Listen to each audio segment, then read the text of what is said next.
Good morning.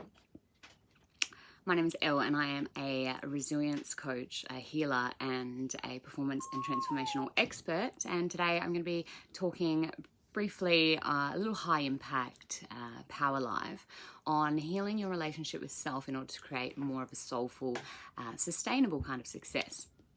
Right, so today what I'm going to do is I'm going to cover the 3 keys to actually healing your relationship with self. I'm going to run you through a really quick little exercise which is going to allow you to begin loving yourself on a deeper level here and now so that you can actually attract everything that you really truly want. So first of all, we need to understand that a lot of people don't actually love themselves. And I remember when I discovered that I didn't actually love myself, and it came to me as quite a bit of a shock because I thought, hang on, I thought I did, but what I had was a false sense of confidence. And it wasn't coming from a deeply loving, connected place with myself. It was coming more from like an ego, fear-based, projecting out what I thought I needed to be rather than actually just loving who the hell I was. So the journey for me to loving myself, it started when I was about 24 after a car accident, and it didn't just happen overnight. It really is about creating new practice, new ways of thinking and being so that you can actually create this beautiful interrelationship with yourself. And when you do create it, it's absolutely amazing. It's very juicy, and I recommend that even if you do love yourself, that there are things that you can do to deepen that level of love that you have for yourself, which are going to serve you, because fundamentally we sort of have 2 options, right? We can choose fear or we can choose love in life. And naturally our brain is programmed to it's designed to look for the fear because it wants to keep you alive, right? So because it wants to keep you alive, it's looking for the danger, it's looking for the pain, it's looking for the challenge, right? And not only that, but it's looking for the worst case scenario. So our brain processes so much information. In order to make sense of it, we tell ourselves stories, right? We narrate stories to ourselves. And it's almost like a map, right? When you look at a map, not all the information is on the map, right? Because it's been scaled, things have been deleted off the map, things have been, distorted, right? And this is very much how our brain sort of operates. So what we need to do is we need to understand that 50% of the stories that we tell ourselves are not even real, right? 50% of them. And it's really important to note that it is our perception that actually creates our reality. So when we're looking at, a scenario, when we're looking at the glass, is it half full or half empty? That is literally going to determine whether you have a positive or a negative experience. So, and the same goes with yourself, right? It's the stories that you narrate to yourself, which are going to equate to either a really positive, happy, optimistic, beautiful, loving experience and relationship with yourself, or it's going to be a man-made prison of, absolute torture if you don't know how to flick into a more wholesome way of looking at things, right? I'm not talking about just being positive because, being positive, I can tell you what being positive does to you. If you're just someone that's positive, after I had my car accident, I was like, I'm just going to be really positive, and I didn't allow myself to feel any of the negative emotions, and as a result, I ended up in chronic pain because I feel very deeply. This is how I work with my clients. I surrogate their energy through my body, right, which allows me really deep insight into their barriers and their limitations and their blocks, and that's why I'm able to create really deep transformation. But because I wasn't allowing myself to feel all the negative emotions, or the emotions I perceive to be negative, such as sadness or anger or hatred or hurt, right? Then all of those emotions got stuck in my body and I started to experience chronic pain as a 20-year-old, right? So being just positive is absolutely bullshit. There is no such thing as just positive, right? Everything in life carries both a positive and a negative charge, right? We live in a dual reality, yin yang, sun, moon, earth, sky, good, bad, white, black, right? Everything is both equal, right? Equal, it weighs up equally, and opposite, which makes it whole. So we're actually living in a whole existence, right? We're living in a dual reality with a whole existence. So why don't people love themselves? Well, a lot of the time it's because we didn't receive the love that we needed as children. And whilst it's easy to blame our parents for that, the likelihood is that they didn't receive the love that they needed as children either. So here we are, all not knowing how to love each other, right? And of course, that means we don't know how to love ourselves, because our role models, our parents, didn't teach us to love themselves, because nobody taught them how to love themselves, right? So we're all victims of victims. It's, you know, we can get caught up in the victim mentality. You know, we can get caught up in the blame and the shame. But what's that going to do to us? What's that going to do to our inner reality? It's only going to make the experience for us personally very heavy, very dense, you know, and very, very uncomfortable. And here's the thing, whatever we're holding on to, if we're holding on to that blame, that shame, that victim mentality, you know, we're creating more of it, because this is the way that the world works. This is quantum physics. We know this now. So I'm going to get into the 3 keys of what we can do to actually start to heal the relationship with self. And, you know, I'm going to go out on a limb and say that most people could do with a little healing on themselves. And this can be a little bit confronting. As I said, when I shared my journey of loving myself, I was absolutely shocked. You know, I was like, what? I don't love myself. Oh my God. And it took me a while to actually digest that. So,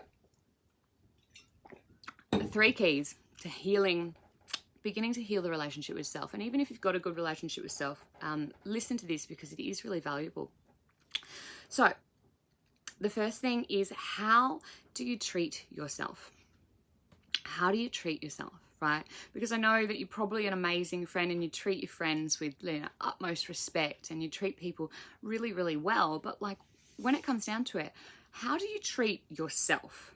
You know, do you punish yourself? Do you work so hard? You work ridiculous hours because you feel like you need to make all this money in order to be worth something? Like, this is not self-love. This is punishment, right? And this is torture. So what's all of the reward in the world? What's all of the money and the success in the world without the inner relationship to actually allow yourself to enjoy it? Like, that's not success. I'm sorry, but it's just not. So how do you treat yourself? How do you move your body, right? Do you move your body with love? Or when you lay down in bed, do you slam your body down? Do you rough with your body? Like, how do you treat your body? Do you move? Do you get out and walk and exercise? You know, think about that for a moment. How do you nourish yourself? Like, what foods are you putting in, right? Because we know that junk food doesn't make us feel good, but we do it anyway, right? There's a lot of things that we can put in our body that are actually going to help us to raise our vibration, to make us feel good. It's going to lift us up, you know, living foods, right? And there are, you know, yummy treats that you can have that aren't processed, and all of that energy of being processed can actually really weigh us down. You know, when you have a bit of a binge and you feel shitty afterwards, it's because of the energy of the food. It's very processed. It's quite unnatural for your natural state of being, right? And do you act in love, right? Do you act in love for yourself? Do you do things out of care and love for yourself? You know, when you drive to work, right? Everyone, you know, has some sort of commute these days. When you drive to work, what do you know, are you raging in the car? Are you listening to music that's going to set you up for the day in a really peaceful way? Are you listening to podcasts that are going to nourish your mind? Like, what are you doing? Because that's really magic minutes right there. Like, if you're just sitting there in your car going, oh, you know, fuck this guy, whatever, like just raging and angry and already starting your day, like being in your head, running through a million things that you've got to do, like, that's sort of wasted minutes that you could, it's going to perpetuate that cycle of having a shitty day, right? Whereas if you take that moment where you're already like on a train, in a car, wherever you are on your commute to work, whether you're riding, bike, walking, and just maybe do something a bit more loving and peaceful with it, that's going to set you up for a really beautiful day ahead, right? So I want you to start to be conscious of, 1, how do you treat yourself? And the key here, the take home, is be your own best friend. Anthony, so true. There's a lot of generational trauma experienced by a lot in society.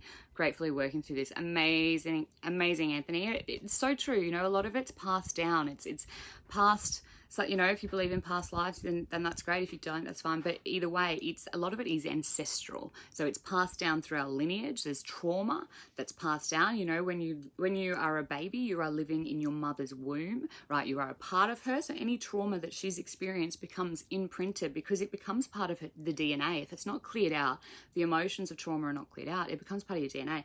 So then it can be really hard. It can be a real barrier to loving yourself when you've got this ancestral trauma that's been passed down. But the reality is that most of us do, you know, because we're all, you know, ancestors of people that have been in wars, that have been raped, that have been, you know, had horrible things happen to them, and that imprints on the DNA and it comes through to our energetic body. And, you know, sometimes we just don't know what to do with it. So it's not your fault, but it is your responsibility. And it's not your parents' fault either, right? That's only going to get you stuck and in that blame, shame, guilt, you know, victim mentality, which is not loving yourself, right? Loving yourself is taking ownership, right? It's really about taking responsibility that this is your life. You get to be center stage. So, you know, get out of the driver's seat, get out of the passenger seat and get into the driver's seat because it's your life. So focus on how you treat yourself. And the take home here is be your own best friend, because I know that you're a great friend. I know you're a beautiful friend to everyone else. So just start doing that for yourself, right?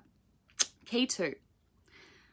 How do you speak to yourself, right? What is the language that you use? When you make a mistake, do you go, oh, idiot? What is the language that you're using with yourself, right? Because every time you're beating up on yourself, or if you're really harsh on yourself, you know, not only are you lowering your vibration, but you're attracting more like people that are going to treat you that way, people that are going to think you're an idiot, right? And you're not an idiot. You're just human. You're just working it out as you go. You know, there's nothing wrong with you. It's just that we all have wounds, and these wounds just need a little bit more love. Like if things are coming up for you, if pain or triggers are coming up, the answer is always love. You need to love that pain. You need to love that aspect of self, and that's what's going to make you whole. Right? Remember, I spoke about how everything it has a positive and a negative charge. With every challenge, there is growth, right?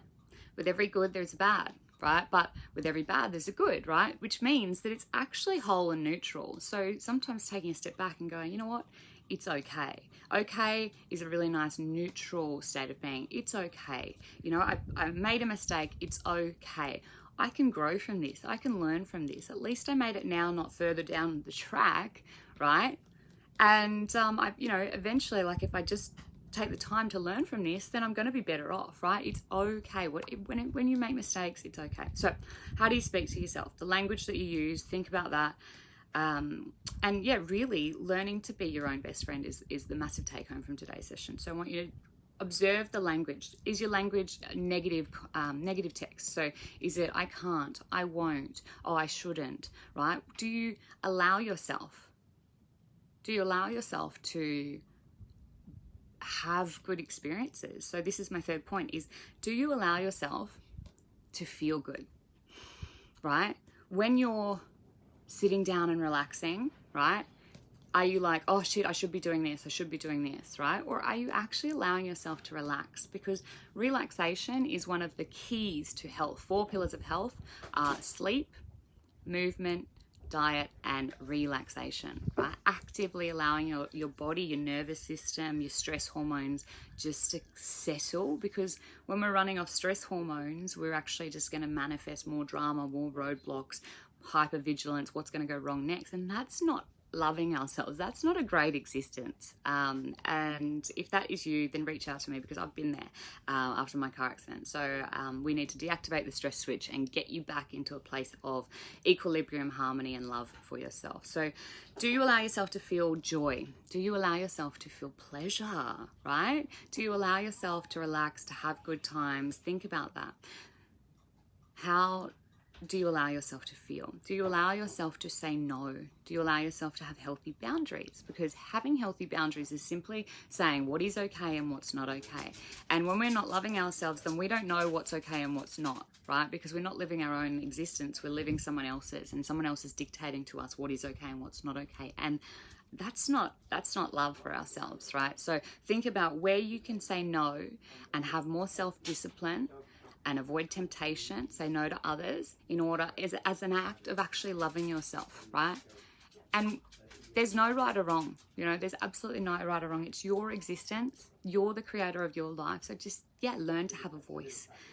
Cool. So I'm just going to run you through a really quick little exercise that you can do and implement every single day of your life to start to increase and really develop a deeper sense of love and connection with yourself, because the real key here is that however you treat yourself is going to create a pathway for how others treat you. Your relationship with yourself is like every other relationship is a reflection of the relationship you have with yourself, right? So remember, be your own best friend. Treat yourself with love. Treat yourself with respect.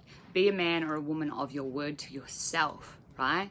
Because that's how you learn to trust yourself, is by doing what you say you're gonna bloody do, right? And even if you don't beat yourself up about it. Remember, come back to kindness, compassion, be your own best friend. So, quick little exercise.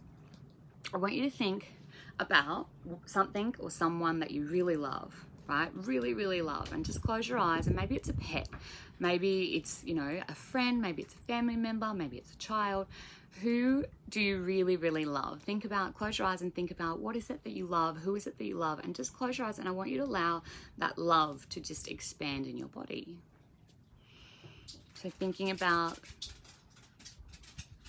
for me, it's my beautiful girlfriends. That brings me lots and lots of love when I think about them. So what is it for you? And just allow that love just to expand in your body, and just place your hand on your heart. Okay, so now that you're allowing, and you'll notice how expansive it is when you really focus on that pet, that loved one, whatever it is, you feel open and expansive, right? Love is a really beautiful, open, expansive energy, which makes it magnetic, right? If you're someone that loves yourself, you become instantly magnetic. People are drawn to you, which is awesome, right? Because not just people, but things, the very things that you want in life become drawn to you, magnetized to you. So, thinking about that thing that you love. Now what we're going to do is cross your arms over and just give yourself a bit of a hug, right? We're allowing that feeling of love to expand. And now I want you to try to, rather than thinking about someone else that you love, bring all that love that's expanded in your body and just bring it back into your own heart, just breathing into the heart. And letting that love fill your heart. And when you allow yourself to expand into this state of love, right, you become magnetic for more love in your life. So if you want more love in your life, love's infinite. You can create it, right? You don't need anyone's permission to create more love. And this little exercise, if you do this every day before bed and when you wake up in the morning, you allow the love to fill your body and you bring it back into your heart, you will then be able to create everything that you want in life, because you will become a magnet, right, for everything that you love. So that's it from me. I hope that you really enjoyed today's session, little impact, high impact Power Live on healing your relationship with self. So the 3 keys were: how do you treat yourself? How do you speak to yourself? And do you allow yourself to feel good, right? Just like we did then, we allowed ourselves to feel good. And the real take home is be your own best friend, because I know you're an amazing friend to others, and simply bring that back to yourself.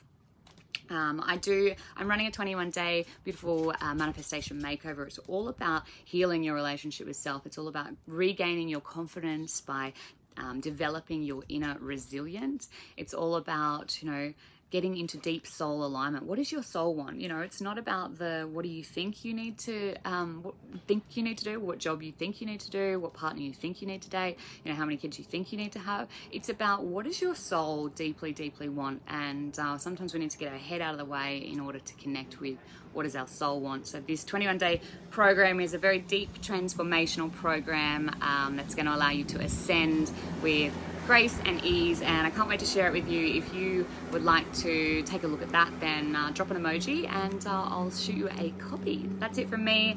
I'm here on a beautiful boat over near Rainbow Beach. Take it easy today. Big love.